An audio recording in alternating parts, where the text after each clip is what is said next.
Hey guys, প্রথমে সানি আপার ভিডিওটা দেখেন, তারপরে তার ভিডিওর কমেন্টগুলো আমরা পড়ব। 一起去碰西皮草，好玩是树西皮哦，not 不是去，查古毛猪。I come to Dubai. আপু, কারো বাজে কথায় কান দিয়েন না, আপনি ভবিষ্যতের একটা ব্র্যান্ডের মাগি হবেন। ধন্যবাদ। বয়সটা উত্তেজনার, জোরে জোরে চিৎকার করে খেলা দেওয়ার। কোবা শামসু কোবা, 1 কেজি দিলে সেমাই খেতাম। এখন জনি সিং ঢুকবে খেলা করার জন্য। সো লাস্টের কমেন্ট আমার কাছে ভালো লাগছে। ছেলেটা লিখছে যে মেয়েটার ছেলে বড় হওয়ার পরে যৌবনকালে যখন মায়ের এইসব ভিডিওগুলো দেখবে, তখন ছেলেটার সেই স্বাদ লাগবে।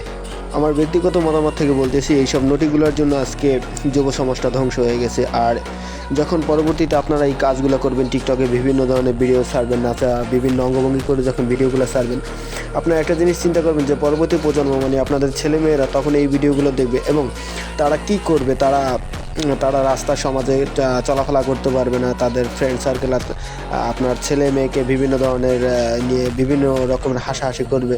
সো এগুলো থেকে সাবধান। আর যা করবেন চিন্তা ভাবনা থেকে করবেন। যদি কন্টেন্ট বা টিকটক করতে হয় ভালো কিছু করেন, এ ধরনের নোংরামি কোনো কাজবাজ করবেন না, যাতে আপনার ভবিষ্যতে ছেলে মেয়েগুলা সমাজে অবহেলিত না হয়।